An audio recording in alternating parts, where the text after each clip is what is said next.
sibai vek ula tun tuma chuan kum sang le som he pahnih July tha a kan room kil khata phek khok da na ka siam chumi video chu kan thir ho don ani a lo tang kai pi le tu du ta kan lom ve ta gen tin he video kan da chuak le ni a ana sa in ka video ta top thak mun lo thir sa ula ka channel te min lo subscribe sang zel do run thir tu te ngan tak me cheu ni ti chuan kan man tur reply bot ani a hi 19mm ani a thang chuan 18 pon tianga ti chuan kan siam na mun tur ri soi tong khan helai room kil lai zoom lai hian ani a ti chuan in plyboard 18mm kha enga ni hemi a chhuwa choi tur hian kan mang kan tholut vek don ani angul pakhat ma ka mang don lova a thola thollu a in bar ke kan dona chuan a siam da ka en zelanga en tin nge he theng ta pokon ti mai the than chuan ma ro chu an en zelanga ti chuan tu na income pay hi a pay ho da na chuat enjoy na tur ani a na het em mai ni hi ti chuan in a vi helai a chong thum nuai chong thum hawi chu nge ne iu do na ni mo an mong hian ti chuan he angul lak na ni a nge ni ka siam chu pania ti mela scale in ti khianin angul bangkil soi ho kha khiting angul lak hi ngai thina wagen scale hi a sei ve thokhat angai ti kha kan soi ni sela a sei lo chuanin toy te ni chuan angul la lek lo ve thina ti chuanin angul kan la kan lo kat zauta o chip ta chat mai bangkila tiang khana angul lak thin tur ani ti chuan hi tu maran tia a noi le chung hi kan vuak thodor in bar tur ni wangin a chung le noi hi ti hian a duplicate kan ti mai niang chu inang sen kan a siam ati hian kan hmong hian pahnih ka vuak thua tuna trimar kan ti khan ti khanin atlangin mil turin nga ni alakwal ala tha mam ta thrin ni ti chuanin tuna kan lokil do nang hi a chuar khatna lokil pum do nanga fevicol a hian fevicol marine grade hawang kha waterproof kan ti mai niang chu khang hawang kha ka hmanga ti chuanin kilnan hian nail gun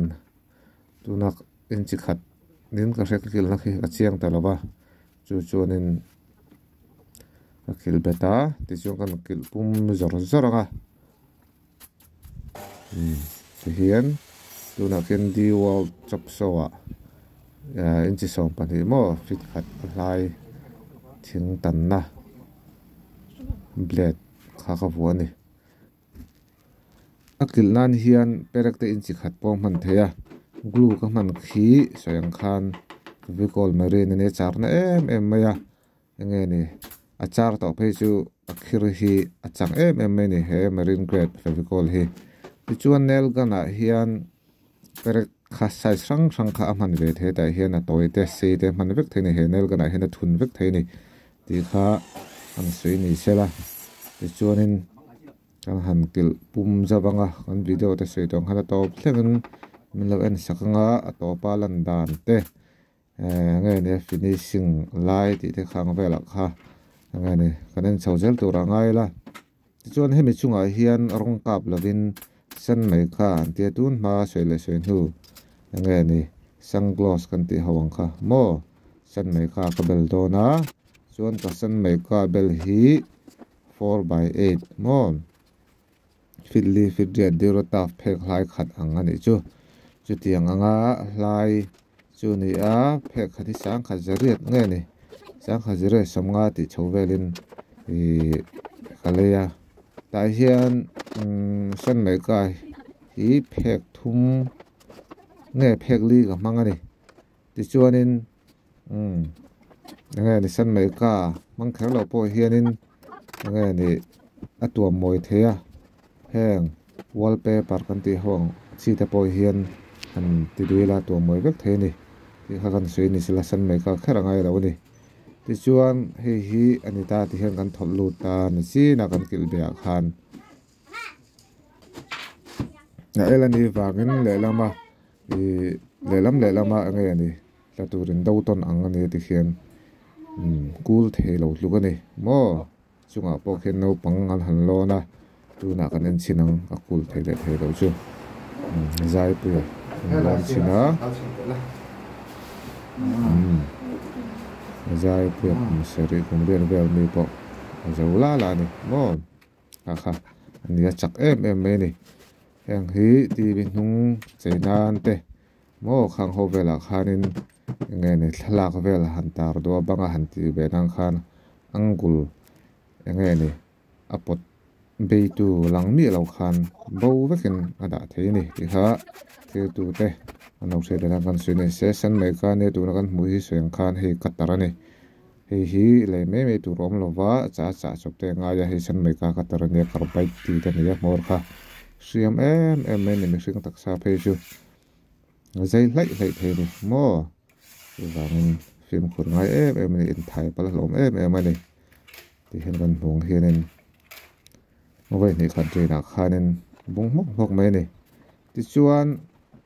he mi aphek charna he chu ka man mo deuh hlek wangin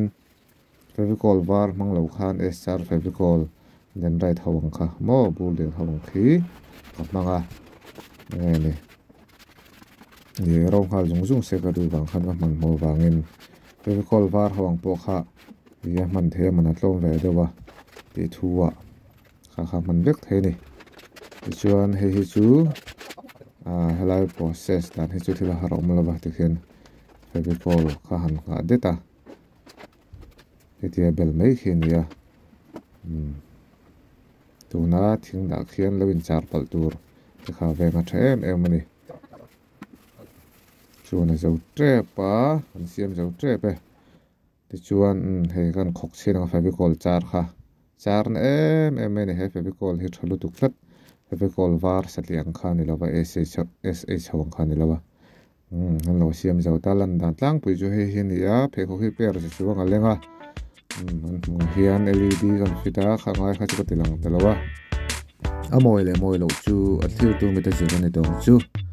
ka ti jong kha ni ya ka video te in lo tang kai pui ngai ka be se ya ka video te min lo thle sa ka bang ka long me